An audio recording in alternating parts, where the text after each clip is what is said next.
Blue Castle. Chapter 28. Summer passed by. The Sterling clan, with the insignificant exception of Cousin Georgiana, had tacitly agreed to follow Uncle James' example and look upon Valancy as one dead. To be sure, Valancy had an unquiet, ghostly habit of recurring resurrections when she and Barney clattered through Deerwood and out to the port in that unspeakable car. Valancy, bareheaded, with stars in her eyes. Barney, bareheaded, smoking his pipe, but shaved. Always shaved now, if any of them had noticed it. They even had the audacity to go in to Uncle Benjamin's store to buy groceries. Twice Uncle Benjamin ignored them. Was not Valancy one of the dead? While Snaith had never existed.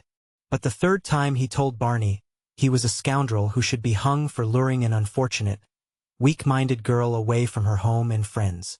Barney's one straight eyebrow went up. "I have made her happy," he said coolly. "And she was miserable with her friends. So that's that." Uncle Benjamin stared. It had never occurred to him that women had to be, or ought to be, made happy. You pup," he said.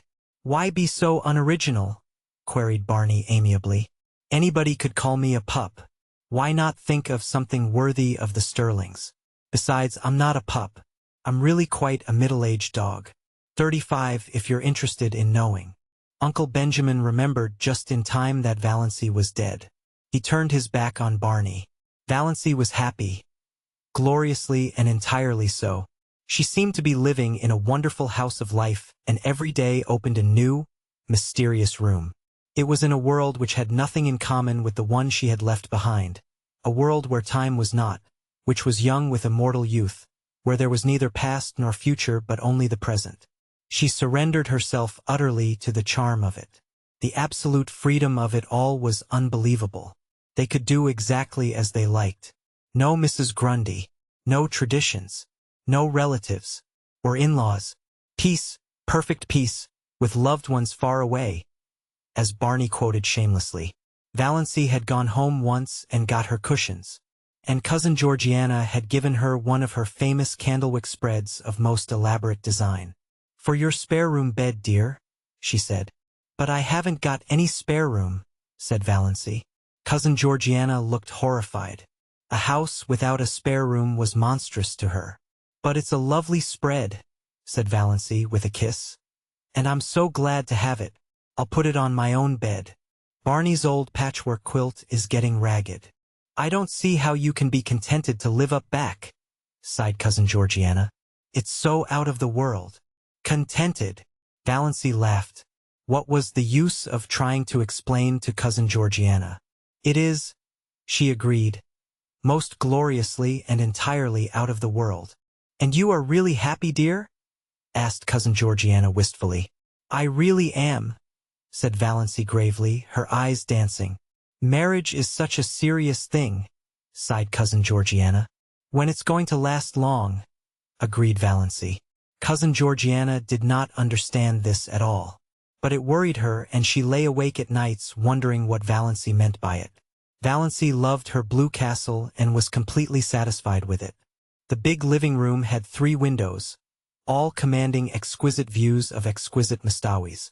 The one in the end of the room was an oriel window, which Tom Montgomery, Barney explained, had got out of some little old up-back church that had been sold. It faced the west, and when the sunsets flooded at Valancy's whole being knelt in prayer, as if in some great cathedral. The new moons always looked down through it.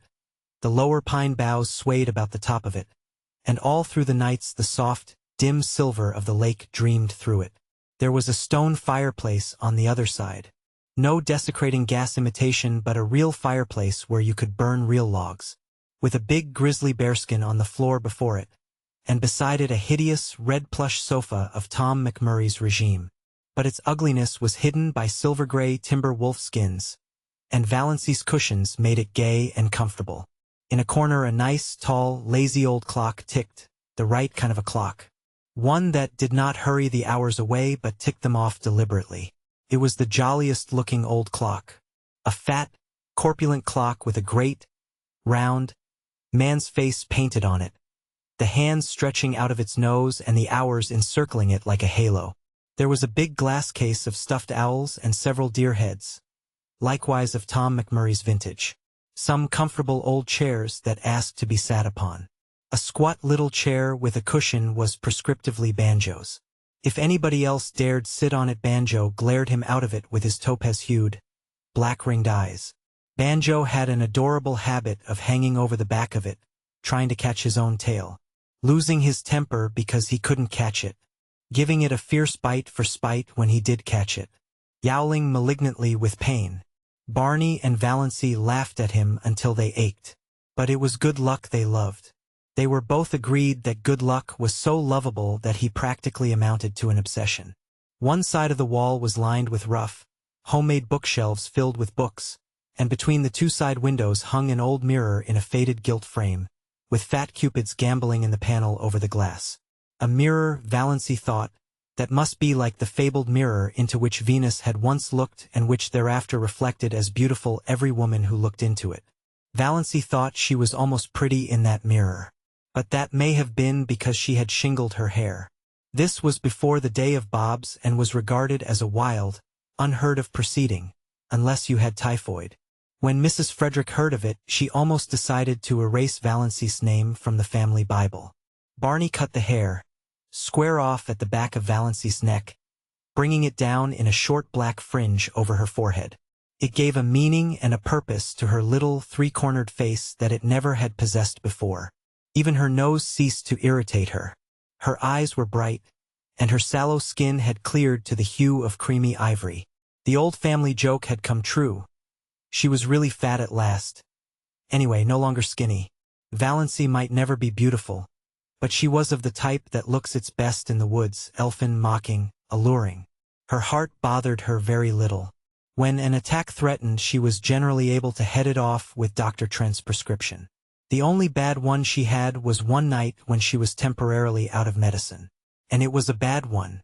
For the time being, Valancy realized keenly that death was actually waiting to pounce on her any moment. But the rest of the time she did not let herself remember it at all.